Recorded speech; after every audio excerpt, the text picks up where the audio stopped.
tema que yo trabajo, pero que me gustaría que fuese más demandado. Y es justamente el tema, Raúl, porque cuando uno lo menciona, inmediatamente te lleva a un espectro de alguien que tiene que imaginarse cosas totalmente locas, disruptivas. Hoy en Listening Leaders tengo el honor y el placer de viajar hasta la ciudad de Madrid para tomarme un café con café. Y ahora ustedes van a saber este juego de palabras tan absurdo que se me ha ocurrido sobre la marcha a qué obedece, porque nuestro invitado se llama Carlos Alberto Fernández, pero las iniciales de su nombre obedecen a este acrónimo que él mismo ha diseñado. Carlos Fernández, qué gusto tenerte aquí. Cuéntame esta historia del café que suena apasionante. Raúl, gracias por la invitación, qué maravilla.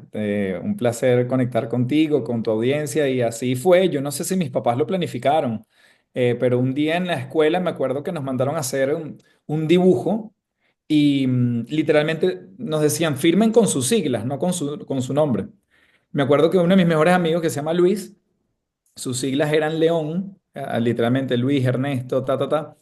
Y cuando yo vi las mías era café y yo no me lo podía creer, pero fue como algo instantáneo que surgió en mí y dije, mira, se puede escribir algo con mis iniciales, ¿no? Y bueno, a lo largo del tiempo sí lo utilizaba mucho para transformar la marca personal y ha sido como, bueno, bien orgánico porque al final no lo tengo que inventar, ¿no? Y incluso la gente se acuerda más por mí o más de mí por café que incluso a veces por el Carlos o el Fernández y el Echenagüe ni hablar, ¿no? Que es vasco, pero Qué bueno, qué bueno. así se ha ido desarrollando.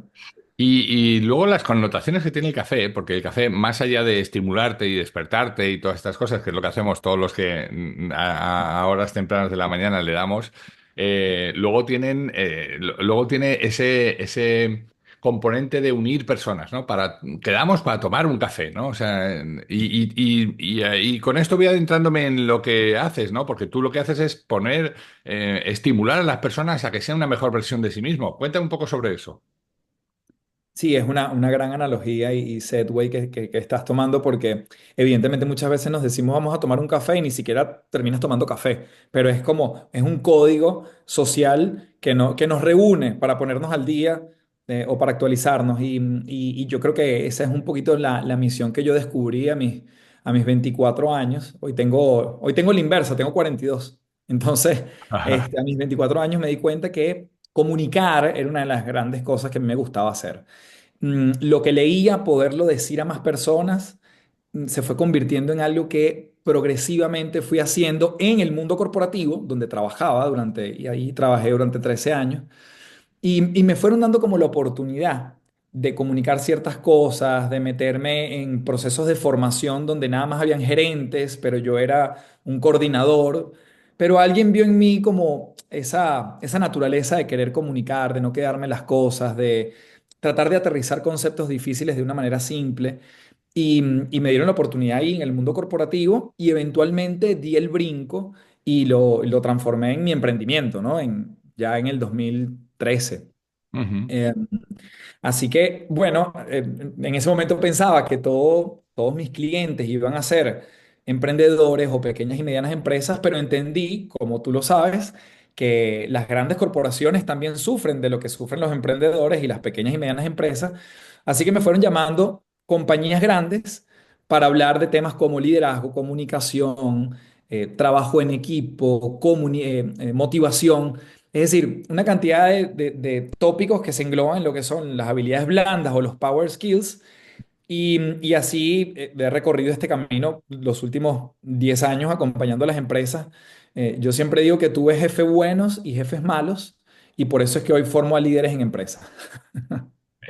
Yo creo que no lo has hecho, o sea, lo has hecho adrede, traducir directamente estas habilidades blandas por power skills en lugar de soft skills, porque te mueve lo que a mí. Ir acabando con este concepto de las soft skills como esa cosita, ese cursito al que vas hoy, ¿no?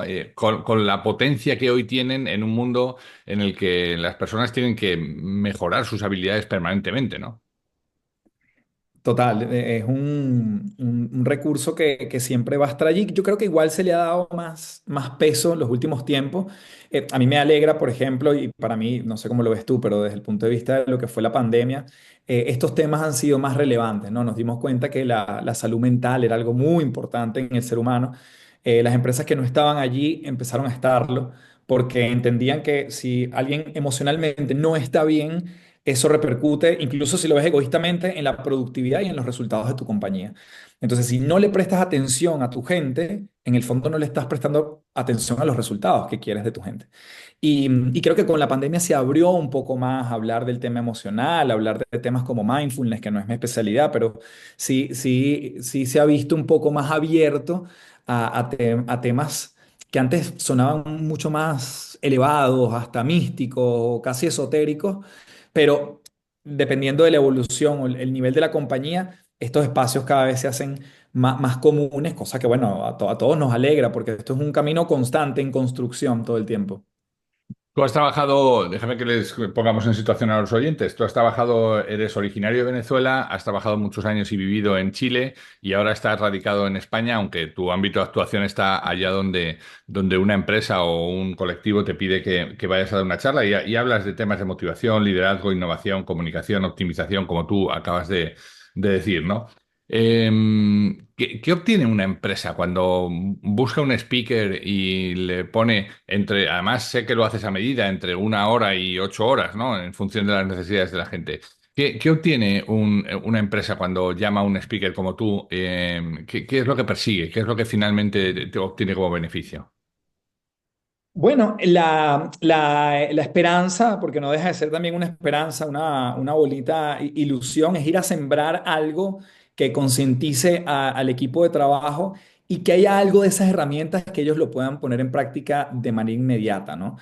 Cuando tú tienes una persona que incluso, y antes yo tenía un poco de recelo de hablar de estos temas, pero si tienes a alguien que después que tú le hablas de un concepto como el propósito, la persona te dice a los meses, oye, Café, después que estuve en tu charla, me replanteé si quiero seguir trabajando aquí. Le haces un enorme favor a la compañía, porque esa persona se da cuenta que puede ser más útil en otro lugar y le está abriendo el espacio a uno que puede ocuparlo mejor. Y eso está perfecto. Eso es un efecto de lo que se puede generar con alguna de estas intervenciones, pero también puedes Ah, tener... qué manera tan interesante, perdóname que te diga, qué manera Sí, tan sí, claro. interesante de decirlo, porque durante mucho tiempo eso en las empresas se veía como un miedo. A ver si va a venir este a remover algunas conciencias y se me va el talento. Y tú lo vuelves diciendo, oye, mira, si se te va a ir, es preferible que se te vaya ahora y así puedes traer una persona que lo sustituya y que lo haga todavía mejor, ¿no? Absolutamente, es que estoy completamente convencido, por eso es que te digo, cuando yo empecé en este camino y por la corta edad, entre comillas, que yo tenía en ese momento, me daba temor hablar de esto y decirlo de una manera quizás tan enfática. Pero hoy me doy cuenta que es un flaco favor cuando no hablas y no pones el elefante sobre la sala, como dicen los americanos, y no dices estas cosas de una manera un poco más contundente sin dejar a un lado el respeto, la empatía, una Sí, cantidad de sí, cosas, claro. ¿no? Entonces, claro, otro efecto que se puede generar en la audiencia es que las personas digan, oye, la verdad que no me había dado cuenta, lo en piloto automático que estoy en todos los días y cómo tengo una cantidad de distractores que afectan mi productividad. Y cuando hablamos, por ejemplo, de un ciclo como es la construcción de un hábito, la gente dice, ah, claro, es que por eso es que cada vez que me llega un correo electrónico, se dispara algo en mí, dejo lo que estoy haciendo, interrumpe mi día y me enfoco en el correo electrónico y eso me quita 10 minutos, 20 minutos, 30 minutos. Entonces, cuando insertas conceptos apalancados en práctica con un poquito de teoría, lo que pretendemos es encender esa conciencia de un grupo de personas que por naturaleza, y yo estuve allí en el mundo corporativo, estamos muy en piloto automático. Es decir, no tenemos estos oasis de volver a nosotros y decir, ah, esto es lo que yo puedo concientizar, hacer distinto. Nunca me habían hablado de esta forma. Mi jefe siempre me dice esto, pero no desde este ángulo. Y yo, Raúl, cada vez que tuve la oportunidad de ser formado en el mundo corporativo, agradecía enormemente esos espacios. De hecho, yo siempre, mis amigos me lo recuerdan y yo me lo recuerdo, que yo decía, yo quiero ser ese tipo que me viene a hablar a mí. O sea, a mis veintipocos años yo decía, yo quiero ser esa persona, porque me has creado durante 2 horas o 3 horas un ambiente tan grato que siento que me quiero comer el mundo. o por lo menos eso es lo que generaba en mí. Si hay algo de eso que yo puedo sembrar en la gente, misión cumplida. Yo creo que muchos de los que acabamos en este oficio hemos tenido, yo lo escribí hace una semana, mira, no hemos hablado de esto, pero lo escribí hace una semana en LinkedIn con Andreu Mateu, que es un conferenciante en España, hace todo el tema de team building, es un maestro. Y yo le conocí en un Expo Management y ahora que estabas tú hablando, Carlos, entendía exactamente lo mismo que tú estabas diciendo, ¿no? Yo le vi y dije, yo quiero ser como este tipo, no sé cómo lo voy a hacer. Yo trabajo en un banco, voy con una corbata y una chaqueta toda la semana. No sé cómo lo voy a hacer, pero yo quiero generar el impacto que este tipo nos está dejando, al menos en mí, no sé en los otros, ¿no? Pero al menos en mí, ¿no? ¿Cómo lo consigues eso hoy? Sí, bueno, yo creo que ese es como el desafío diario, ¿no? Cuando yo entendí, además que yo todos los días me levanto para hablarle a una audiencia, tratar de empatizar lo más rápido posible para que entonces lo que yo tenga que decir ya, yo no sea un obstáculo, sino sea un canal para ellos. Eso es un ejercicio de todos los días, ¿no? O sea, yo siempre, a veces cuando alguna persona puede subestimar la profesión y dice, bueno, tú te paras y hablas. Y yo, bueno, ok, ojalá fuese así de simple, ¿no? Pero para llegar allí y conectar con una audiencia muy rápido, una audiencia distinta todos los días, tienes que tienes que volverte muy enfocado en ellos, no en ti. Y cuando eso está presente y es evidente, la audiencia te abre las puertas y cualquier concepto es mucho más fácil que ellos digan, que permee en ellos. Entonces, ese es el desafío de todos los días. Sí, a veces se logra, a veces no se logra con el 100% de la audiencia. Tú puedes tener encuestas que después te dicen, oye, lo hiciste súper bien, pero bueno, yo también ahí dejo, y es evidente que hay una gran responsabilidad en el seguimiento de eso que haga la compañía, porque yo tampoco vengo a cambiar el mundo en 2 horas o 8 horas de intervención. Eso es una realidad. Hay gente que sí puede prender en esas 2 horas y decir, yo hago cambios en mi vida en esto, esto y aquello. Pero al final tú vienes a ser parte de un proceso que si es consistente, probablemente dé, digamos, sus efectos y sus frutos en el mediano, en el largo plazo. Dime si estás de acuerdo conmigo con esta frase. No hay mejor manera de aprender que tratando de enseñar. Y uno enseña lo que tiene que aprender. Y enseñar es aprender dos veces, tal cual. Sí, sí, sí, totalmente. Claro. Eh, ¿Cuántas horas nos tiramos para preparar una charlita y la gente dice, pero esto, pues, si a ti te resulta fácil, bueno, te resulta fácil porque lo hago fácil, pero no es sencillo. Todo lo que he tenido que leer, preparar, buscar el timing, buscar el tiempo, buscar el ritmo, ¿no? Claro, o sea, bueno, yo siempre, que parece un cliché decirlo, pero cuando uno ve un dispositivo como el iPhone, tú dices, esto es algo muy simple, o sea, cuando tú lo ves, la simpleza, lo fácil que es utilizarlo, pero como decía Da Vinci, ¿no? La simpleza es la máxima expresión de lo sofisticado. Y es así, ojo, como cualquier profesión, ¿no? Cuando tú lo haces fácil, es el mejor piropo que te pueden decir de todo lo complicado que tú has tratado de hacerlo un poquito más simple. Hay otra frase que también me gusta mucho, dice, te voy a escribir una carta larga porque no tengo tiempo. Eh, es que condensar Sí, las cosas lleva mucho tiempo y esfuerzo, ¿no?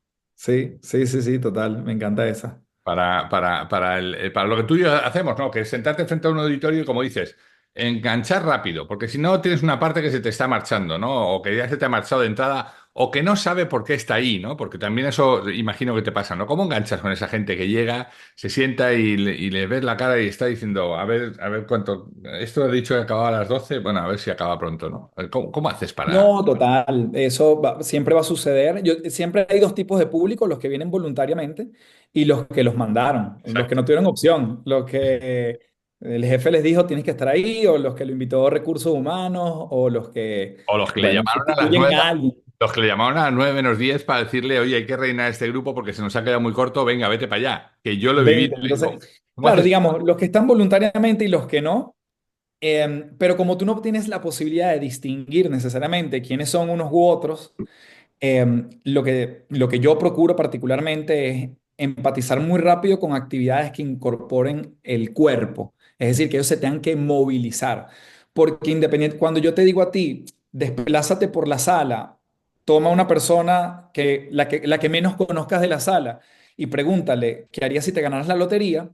Más allá de que los estoy moviendo, los estoy llevando a imaginarse cosas, pero además los traigo a presente, porque ya no están pensando en la reunión que dejaron o el email que no han contestado, sino que están allí.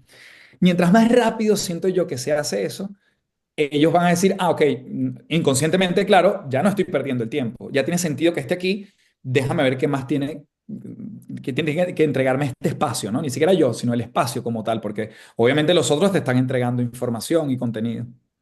Bueno, y haces una cosa también mágica que es conectar personas. Hoy, en el tiempo de en el tiempo de la conexión digital, al final estamos perdiendo esto, ¿eh? Estamos perdiendo hablar con un extraño y como hacían nuestras madres cuando iban al mercado o al médico, ¿no? Que se ponían a hablar, mientras que tenían que esperar, se ponían a hablar con la de al lado o con el de al lado y a preguntarle, oye, ¿a qué te dedicas y cómo te va la vida y qué vas a hacer hoy para comer? Ese tipo de cosas se está perdiendo, ¿no? Qué interesante es que recuperar esa conversación, ¿no? Sí, de hecho, esta tarde me toca abordar un grupo de líderes que están en Portland. Ellos son 15 líderes y todo es online. Esta es nuestra segunda sesión, hacemos una mensual y la primera, una de las cosas que siempre me llama la atención, porque igual a veces lo doy por obvio, muchos de ellos sabían los nombres de ellos, pero nunca se habían visto las caras. Es decir, intercambian mails, intercambian información, pero no necesariamente se ven las caras. Y cuando tú le pones cara a la gente, evidentemente tú generas otro nivel de complicidad con esa persona. Y eso sucede también en esos espacios. Entonces, si al final de todo la gente, vamos a decir, no aprende nada de lo que yo dije, pero se lleva un buen momento, una mejor relación, alguien que ya no estoy celoso de mandarle el mail porque ya sé quién eres, ya valió la pena el esfuerzo, ya valió la pena el espacio, porque es más que lo que yo entrego, lo que se está generando en ese encuentro. Hay un debate ahí, online o presencial. Déjame que te lo deje a ti, online o presencial. Sé que tiene ventajas, Bueno, todo. pero quiero conocer las tuyas. No, claro, a ver, lo presencial siempre para mí tiene una magia muy particular, sin duda. Incluso desde cosas tan básicas como las proporciones de las personas, la posibilidad de estar cerca, de desplazarte por un lugar. Yo me muevo mucho cuando estoy en un escenario. Para mí es como alimento también por mi manera de ser, ¿no? Cuando estoy en online, trato de valerme de otras cosas y bueno, no pasa nada. Pero sí juego mucho con el chat, con hacer la división de las salitas virtuales, hacer actividades donde la gente interactúe con el celular. Es decir, tratar de buscar lo dinámico. A veces incluso hago actividades donde la gente se tenga que parar y buscar algo y traérmelo para nuevamente jugar y incorporar el cuerpo dentro de toda la dinámica. Creo que lo presencial para mí igual sigue siendo mucho más interesante, lo que uno puede transmitir. Además que los esfuerzos desde el lenguaje corporal, el tono de voz en lo online, siento yo, en mi caso, tengo que triplicarlo para poder generar esa atmósfera de finalmente el recurso más escaso que tenemos, que es la atención de la gente. Por qué se sigue necesitando esto en las empresas? O sea, ¿qué hay? Fíjate, te hago esta pregunta porque en algún momento que yo estaba también en el mundo corporativo, yo tenía, lideraba un grupo de personas que no estaban en nómina del banco donde yo trabajaba, pero bueno, eran agentes externos y entonces teníamos estas reuniones en donde les intentábamos persuadir de lo interesante que era el nuevo producto, el nuevo servicio o cualquier cosa, ¿no? Y llevábamos como dos o tres veces contándole la misma cosa internamente y, chico, no había manera, ¿no? Hasta que una de las veces contratamos a una persona y yo me acuerdo de decirle, mira, tienes que decir A, B y C, porque es lo que estamos manteniendo. ¿En qué momento de la charla? No lo sé, y con tu estilo, pero A, B y C. Y el tipo me dijo, ok, y se puso a dar una conferencia de 1 hora y media, contó una historia chulísima de unas vacas y no sé qué, no sé cuántos, y en algún momento dijo A, B y C. Y cuando acabó, el que tenía yo sentado a mi lado se me acercó y me dijo, ¿has visto qué interesante? A, B y C. Y digo, "Cabrón, llevamos 3 años diciendo A, B y C y no me has hecho ni puñetero caso en todo este tiempo y tiene que venir alguien de fuera, ¿no? ¿Eso te pasa? Me pasa siempre, es muy común que pase, y yo creo que es un comportamiento bastante normal, Raúl, que incluso nos pasaba desde niños, ¿no? Nadie es profeta en Cuando su tierra. venía, claro, exactamente, pero y lo vemos con nuestros padres. Tú tenías una mamá o un papá que te decían las cosas 1000 veces, pero de repente venía un tío buena onda o un amigo o alguien que tenía cierta autoridad o liderazgo hacia ti, te decía básicamente lo mismo y tú dices, wow. Hoy en día con las redes sociales sucede exactamente lo mismo. Tú te puedes leer un libro, puedes, alguien te lo dice tu jefe, pero si lo ves en un influencer, y no digo que todo el mundo, pero esa persona que tiene quizás un poder de impacto en ti distinto, tú dices, ay, es que lo dijo fulano de tal, y esa bata blanca con la que a veces uno se siente identificado, terminan calando mejor los mensajes, ¿no? Sí. Entonces, claro, yo también entiendo que el rol de uno muchas veces es ser como una amalgama entre lo que quiere decir la compañía, uno que es un canal distinto y que probablemente lo digas de manera distinta y ahí está como, bueno, la formación, la habilidad, una cantidad de cosas que uno tiene en la cajita de herramientas y ese delivery con el que uno lo termina entregando, lo que genera que digan, ah, nunca me lo habían dicho así, consciente o inconscientemente. Te tienes que dejar el pelo blanco y crecer unos cuantos años para ser como George Clooney y decir aquello de que les decía, ¿no? En la película Up in the Air, que dice, yo no vengo a despedirte, yo soy un despertador, ¿no? O sea, yo lo que vengo es a mostrarte una realidad que igual tú no estás viendo, pero que está ahí, ¿no? Y por tanto, qué interesante esto, ¿no? Esa labor de proyectarles una realidad para que ellos tomen conciencia o no, ¿no? Venga, esa película tiene varios grandes momentos y ese es uno de ellos definitivamente, porque, porque la gente, bueno, un poco lo que retratan, cosa que digamos, la historia no está basada en hechos reales, pero está, el comportamiento humano sí es basado en Sí, hechos lo hemos reales, visto mil veces, los que hemos mil trabajado. veces. Sí, sí. Y esta persona que te dice algo, a pesar de que es un perfecto desconocido, que viene a darte una mala noticia como las daba él, que básicamente viene a despedirte, termina siendo un sacudón para muchos, ¿no? Y yo creo que también es eso, ¿no? Es la habilidad de poder comunicar a veces incluso lo mismo de una manera distinta y ahí se abren las puertas, las puertas de la posibilidad, del esto, hay algo aquí para mí, del sí puedo sacar algo de esto no es más de lo mismo. Y bueno, obviamente después está la autoconciencia de cada quien de querer mejorar, ¿no? Esto es un camino, siempre lo digo, esto es un camino profundamente individual y puedes entrar a él con una mentalidad fija o una mentalidad de crecimiento y tú decides. Claro, sí, sí, sin duda. Oye, ¿qué asignaturas pendientes tienen en las empresas en este mundo del factor humano, ¿no? Yo no me gusta llamarlos recursos humanos porque al final las personas no solo somos un recurso, somos mucho más, ¿no? Entonces, en esta parte del factor humano, ¿qué asignaturas pendientes todavía tenemos en las empresas a las que tú ves? A ver, yo creo que hay algo que normalmente la gente, o sea, es un tema que yo trabajo, pero que me gustaría que fuese más demandado para meterme por ese lado, ¿no? Y es justamente el tema de la creatividad, Raúl, porque la creatividad, cuando uno lo menciona, inmediatamente te lleva a un espectro de artista, a un espectro de alguien que tiene que imaginarse cosas totalmente locas, disruptivas. Y yo siento que muchas veces en el día a día nos falta el tipo de creatividad para escribir un correo de manera distinta. Un tipo de creatividad para tener un feedback que realmente cale en el otro de una manera como nunca antes, porque necesitas que esa persona se movilice o porque necesitas que esa persona, como tú dices, despierte, ¿no? Y ese progreso de la creatividad, que obviamente está la creatividad que tú puedes utilizar para irte por una vía distinta al trabajo, eso requiere creatividad porque tú dices, oye, ¿por qué lado me voy? Busco por el GPS, por dónde me ubico, perfecto. Pero está la creatividad en el otro espectro que es, bueno, ok, crear el iPhone 16, ¿no? Entonces, en todo ese espectro hay una serie de creatividades que siento que en las compañías no se toma tanto en cuenta y que tiene un enorme potencial para que la gente haga cosas diferentes. Entonces, cuando me contratan una conferencia o un taller, sobre todo, a mí me gusta mucho hacer, cuando hablamos de este tema, que sea muy práctico, un taller de creatividad, siempre me gusta hablar que la gente tiene mucha imaginación en las compañías, mucha imaginación, pero la imaginación solo queda en algo bien etéreo porque está en nuestras cabezas. La creatividad es como le da solución de manera distinta a una necesidad ya existente. Y eso posteriormente puede migrar al mundo de la innovación, donde aquello para quien se lo diseñaste termina utilizándolo, ¿no? Entonces, esa escalera entre imaginación, creatividad e innovación, siento que a veces las empresas dicen, bueno, es que queremos innovar, es que queremos ser distintos. Sí, sí, pero ya va. ¿Cómo estás entrenando a tu gente para que tenga ese mindset en el día a día?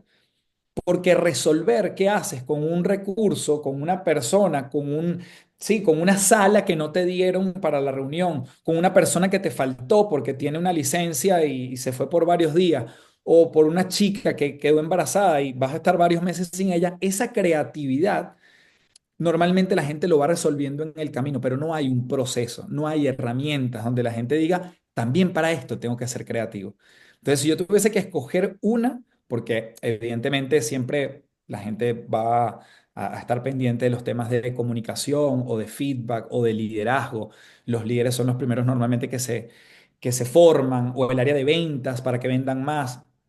Todo eso es válido, pero pareciera que subyace debajo de todo esto el componente de creatividad, que yo siento que es una materia pendiente. Fíjate que en esta escalera que tú has dibujado, ¿no? La imaginación, la creatividad, la innovación, muchas veces pensamos que la innovación es cosa de unos tipos raros que van con pantalón corto y llevan las uñas largas de los pies y van con melenas y llegan tarde y van con su taza de café en grandota, ¿no? Pero coincido contigo, ¿eh? Esto es algo que se puede inocular en la empresa para que todo el mundo lo tenga como un más, ¿no? Y me acuerdo que en el banco donde yo trabajé siempre uno tira de sus recuerdos, ¿no? En algún momento hubo una campaña que se llamaba Plan 9000 y es porque en aquel momento éramos 3000 personas y entonces se dijo, oye, si en este año 3000 personas dan tres ideas cada uno, no hace falta que sea la cojo idea, dan tres ideas, Wow. tendremos 9000 ideas en la mesa. Entonces todo aquello se fue dando seguimiento y se fue dando forma. Es verdad que como el ser humano somos como somos, en octubre pues había 1500 en la mesa y hubo que apretar para que todo el mundo pusiera las tres y algunas sean repetidas. Anyway, lo que generó fue la cultura de que innovar en esa casa estaba bien, de que buscar una mejor manera de hacer las cosas y yo me acuerdo que gané tres primeros premios en los 20 años que estuve allí, tres primeros premios del concurso de iniciativas y que era como en algún momento se llamaba, se llegó hasta crear una cosa que se llama Ideápolis y oye, eso una vez que tú lo tienes adherido en el cuerpo, este tema de la creatividad nunca se te va, ¿eh? Sí. Porque simplemente es como lo que tú dices, es tratar de encontrar una solución sencilla a un problema complejo que ya tienes, ¿no? Claro, y fíjate que en ese ejemplo que tú das, este banco, si no lo tenía presente, lo fue transformando en algo que es cultura, Sí, no es sí, más que. sí. Entonces, claro, yo he estado con bancos que me dicen, Carlos, aquí no me hables de innovación. Y nosotros somos un banco profundamente tradicional. Ujú, Queremos resolverle al cliente, pero no queremos y tener la tecnología mínima para resolver. Pero no quiero ser el banco disruptivo. ujú. Ni siquiera me interesa el target juvenil. Ah, bueno, culturalmente es algo que ellos quieren. Y eso no está ni mal ni bien. Es un banco que le va increíble. Sí, sí, Pero, nuevamente, no deja de lado que para que establecer el status quo tengas que ser creativo en el camino. sí, sí. Porque, digamos, el mundo sigue avanzando y porque tú no te subas a esa ola no significa que no vas a ser parte de los cambios. Entonces, eh, ahí es donde tú dices, bueno, la cultura, cómo llevas comportamientos, hábitos y los transformas en cultura. Obviamente eso lleva tiempo. Eso no es un botón que se presiona de un día a otro.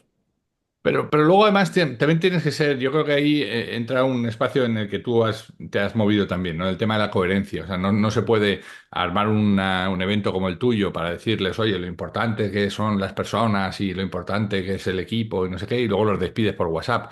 Luego tiene que haber una coherencia por detrás, ¿no? Tiene que Claro. haber que lo que yo hago y lo que digo al menos se parezca, ¿no? O sea, que la empresa, si está apostando por la creatividad, luego cuando hay una buena idea lo que tú tienes que hacer es, oye, ponerlo en valor al sujeto que le ha puesto, darle su espacio, darle su mérito, ¿no? Porque esto pasa también, ¿no? Muchas empresas que te roban la idea, la hacen ellos y tú dices, oye, y a mí me pasó, ¿eh? En algún momento te dan un dinero, la ponen en marcha y tú miras para hablar y dices, Perdón, fui yo el que lo dije, ¿no? Me disteis un premio por esto y ahora lo habéis puesto en marcha y nadie me da este crédito, ¿no? Y yo creo que eso es importante, ¿no? También. Sí, yo creo que es el involucramiento de la gente y yo siempre me viene la frase que tiene que ver con programación neurolingüística, ¿no? Que es que a la gente no le gusta que le impongan el cambio, Ya. pero a todos nos gusta ser parte del cambio. Entonces, en ese caso que tú mencionas, digamos, el cambio vino y te lo imponen, te arrastran, pero no es lo mismo que a ti te consulten, que tú seas parte, que te hagan partícipe y además que te den crédito por eso. Porque hay algo dentro de cualquier proceso de cambio en una organización que es el reforzamiento a la gente. Si tú no tienes una, vamos a llamarlo en el buen sentido, una recompensa por algo que tú hiciste, ese comportamiento no se va a repetir. Sí, sí. Y eso funciona con los hábitos más sencillos. Si yo no tengo una recompensa que cada vez que vibra mi teléfono, yo abro y veo cuál es el mensaje, si yo no tuviese esa recompensa, no repito que cada vez que suena el teléfono, yo lo reviso. A pesar de que sea un mal o buen hábito, da lo mismo, cada quien lo decide. Pero todos tenemos un reforzamiento al final de un proceso y cuando hablamos de cosas largas que toman tiempo, si nadie me dice, nadie me reconoce, yo digo a la próxima vez, ¿qué sentido tiene que yo sume ideas? Ujú. Entonces, por eso es que esto es un continuo. Y cuando se transforma en cultura es mucho más fácil, ¿no? Ya casi que la gente lo verbaliza, la gente lo dice incluso en una parrilla con unos amigos, es decir, lo vas a comentar, es parte de lo que hace tu empresa. Y no es algo eventual o algo que se puso de moda, cosa que, bueno, las empresas también lidian un poco con las cosas que se van poniendo de moda. Qué bueno. Déjame, no quiero entretenerte mucho más. Además, el formato que tenemos es más bien estrecho en comparación a otros formatos en los que además he tenido oportunidad de participar estos días que son de duración más larga. Déjame que hablemos de las generaciones. ¿Cómo estás viendo este cambio generacional? ¿Hay esperanza en lo que llega? Mira, sí, yo soy un optimista Yo también, ¿eh? profundo. Yo también, pero Sí, por eso sí, sí, provoco. sí. Entonces, yo creo que si estamos en un momento importantísimo, muchas generaciones bajo el mismo techo, muchas generaciones que yo ni siquiera digo que tiene que ver con el año en que naciste, aunque sí los contextos importan, obviamente. Pero sí me he encontrado con gente que puede tener 70 años y tiene mentalidad de millennial y viceversa. Tienes un millennial que quiere establecerse, que acaba de pedir un crédito y se quiere quedar en la compañía, ojalá lo más que pueda para pagar ese crédito. Y eso está bien. Entonces, lo que yo trato de sí entender son los contextos donde cada uno se está moviendo para poder entender y no juzgar. Porque lo más rápido que surge en ese momento es decir, es que esta persona es un dinosaurio porque tiene muchos años aquí. O esta persona quiere algo inmediato porque es un millennial o un centennial que abre una aplicación y consigue una cita para tener pareja. Entonces, obviamente nacieron en contextos distintos, pero cuando esos contextos se engranan, o sea, tú puedes tener alguien que tiene muchos años en la compañía que puede ser un tremendo mentor de alguien que viene llegando. Y hay alguien que viene llegando que puede ser un tremendo mentor de alguna tecnología que para el otro se le hace todavía un poco lejano. Entonces, por eso es que veo esto como desde un punto de vista bien optimista, cuando culturalmente también se va promoviendo y se va haciendo cada vez más orgánico. Bien, entonces ya no hablo de el centennial porque todo eso nos lleva a una etiqueta y la etiqueta simplemente nos limita. Entonces cuando digo, esta persona viene a sumarme desde aquí o desde allá, bueno, listo, ya yo puedo integrar ese conocimiento o sobre todo un elemento importante en la generación que viene llegando, que es la curiosidad, que no es más que eso. Esa persona, los que vienen llegando también tienen una menor aversión al riesgo, una gran curiosidad y una gran facilidad para reponerse ante cosas que no le van saliendo y está bien. Sin duda, Sí. sin Entonces, duda. ese mindset yo creo que es importante compartirlo y volverlo más elástico. Que sepas que es una alegría para todos los que somos Centennial. Lo que pasa es que estamos en un cuerpo equivocado porque hemos nacido muy pronto, Por pero supuesto. yo tengo mentalidad de Centennial. Carlos Alberto Fernández, más conocido como Café, te deseo muchos éxitos en esta nueva andadura en mi tierra, pero sin dejar tus obligaciones en otros lugares allá donde te llaman. Es un gusto haber charlado contigo de formación, de conferencias, de cómo cambiar el mundo en el que vivimos. Y nada, de nuevo, te deseo muchos éxitos. Te mando un abrazo. Fuerte abrazo, Raúl. Un verdadero placer. Pues hemos llegado al fin de nuestra entrega. Esperamos que haya sido interesante para ti. Si quieres saber más de lo que hacemos, escuchar entregas anteriores o leer las entradas del blog, no dejes de entrar en depersonas.com. Nuestra promesa de valor es ayudar a las empresas en sus procesos de cambio con quienes los hacen posible, que no son otros que las personas.